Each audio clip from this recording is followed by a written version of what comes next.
तो सत्ता की कवर स्टोरी शुरू करने से पहले हम आपको आज का सवाल बता देते हैं। आज ट्विटर पर हमने सवाल पूछा है कि क्या अखिलेश यादव को लगता है कि बार बार जिन्ना का जिक्र करने से यूपी में एक मुश्त मुस्लिम वोट मिलेगा?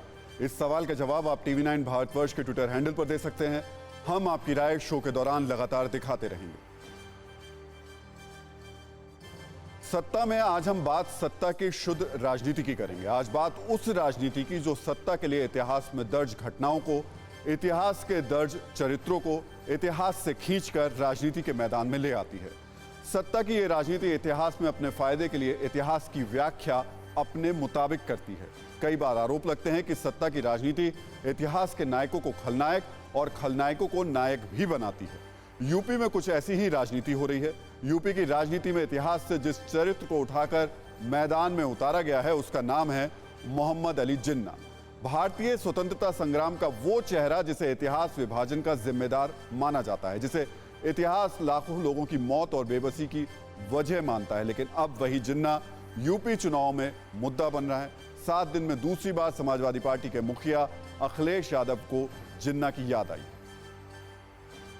जो आपने महात्मा गांधी और जिन्ना को लेकर कहा, उसका कॉन्टेक्स्ट क्या था? अगर आप एक बार क्यों करें कॉन्टेक्स्ट? मैं तो कहूंगा ना कि दोबारा किताबें पढ़ लें, दोबारा किताबें पढ़ने चाहिए। यूपी में चुनावी मौसम में अखिलेश यादव को महज 7 दिन में दूसरी बार मोहम्मद अली जिन्ना याद आए। समाजवादी पार्टी के मुखिया पहले ही कह चुके हैं कि जिन्ना ने गांधी, पटेल और नेहरू के साथ मिलकर देश को आजाद कराया था। सरदार पटेल जी, राष्ट्रपिता महात्मा गांधी, जवाहरलाल नेहरू, जिन्ना एक ही संस्था में पढ़ करके बैरिस्टर बनकर के आए। उन्होंने आजादी दिलाई।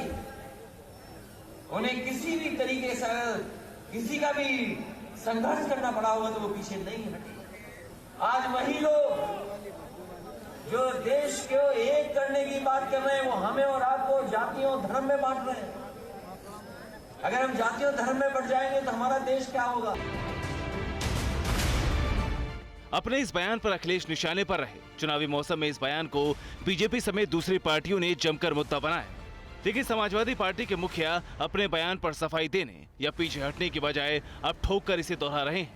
अखिलेश न सिर्फ अपने बयान को सही ठहरा रहे हैं, बल्कि सवाल उठाने वालों को इतिहास पढ़ने की सलाह भी दे रहे हैं। जो आपने महात्मा गांधी और जिन्ना को लेकर कहा, उसका कॉन्टेक्स्ट क्या था? अगर आप एक बार क्यों करें कॉन्टेक्स्ट? मैं तो कहूंगा ना कि दोबारा किताबें पढ़ लें, दोबारा किताबें पढ़ने चाहिए। अखिलेश ने जब पहली बार जिन्ना पर बयान दिया तो लगा जैसे भाषण देते हुए शायद उनकी जुबान से निकल गया। लेकिन दूसरी बार अखिलेश ने जो कुछ कहा है उससे साफ है कि जिन्ना पर अखिलेश का बयान सोची समझी रणनीति है। ये वो रणनीति है जिसे अखिलेश चुनाव से पहले अमल में ला रहे हैं। सवाल ये है कि क्या अखिलेश फिर 2022 के चुनाव में जिन्ना को याद कर वोट का आजमाया हुआ समीकरण फिर तैयार कर रहे हैं? तो 2017 के विधानसभा चुनाव में उत्तर प्रदेश में बीजेपी ने अखिलेश यादव पर तुष्टीकरण का आरोप लगाया था। बीजेपी ने उस वक्त अखिलेश यादव पर एक तरफा राजनीति करने और मुस्लिम परस्त सोच के आरोप लगाकर जमकर हमले किए थे। इसी को आधार बनाकर 2017 में बीजेपी ने हिंदुत्व को मुद्दा बनाया और यूपी में शानदार जीत दर्ज की। ऐसे में सवाल यह कि जब 2017 में अखिलेश मुस्लिम परस्त छवि के कारण चुनाव हार चुके हैं तो फिर वो क्यों जिन्ना का नाम ले रहे हैं? सवाल यह कि क्या हाल ही में ममता बनर्जी ने जैसे पश्चिम बंगाल में चुनाव लड़ा, कुछ वैसा ही फॉर्मूला अखिलेश यादव यूपी में तलाश रहे हैं? क्या अखिलेश जिन्ना का नाम लेकर यूपी के 18% मुस्लिम वोट को बता रहे हैं कि इस बार सिर्फ वो ही बीजेपी के मुकाबले पर हैं? क्या अखिलेश के निशाने पर इस बार बीजेपी से ज्यादा कांग्रेस और बीएसपी जैसी पार्टियां हैं जो यूपी में मुस्लिम वोट की दावेदार हैं और अखिलेश यादव के वोट को बांट सकती हैं? राजनीति में हर शब्द का मतलब होता है और नेता ये बखूबी जानते हैं।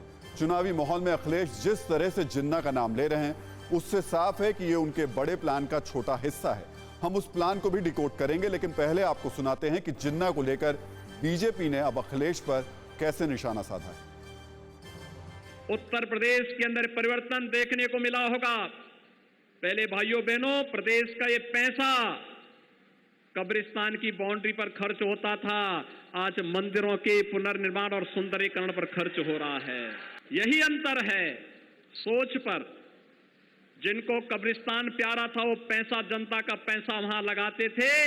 जिन्हें धर्म और संस्कृति प्यारी है वो धर्म और संस्कृति के उत्थान के लिए, उन्नयन के लिए उस पैसे का उपयोग कर रहे हैं। अड़ी सोमवार से शुक्रवार शाम 6 बजे सिर्फ TV9 भारतवर्ष पर।